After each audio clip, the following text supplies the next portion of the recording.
రోజుకి 2 పూటల స్నానం చేసిన మాత్రం చేయలేకపోతున్నాను. 100% షూర్. ఉండలేకపోతున్నాను.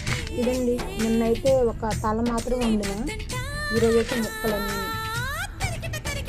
దీంట్లోనే ఫ్రై చేసేది ఉంది. అక్కడేమో మా అమ్మ వాళ్ళ దగ్గర పులుస్తుంది అనమాట, చేపల పులుసు, అందుకని ఫ్రై చేసేద్దామని పక్కన నుంచి అన్నీ అంబలు కూడా తీసుకున్నాను అనమాట. కౌశిక్ అంబల వల్ల ఇలా తీసుకున్నానండి. ఎన్ని పేరు నామైతే తీసుకున్నాను కదా.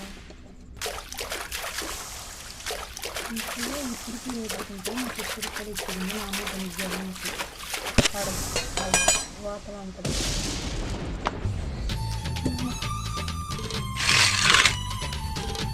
ఇదే గెలిచాను. ఎవరు ఎలా ఉన్నా మన ధర్మం పాటించాలి అన్నదే నా సిద్ధాంతం.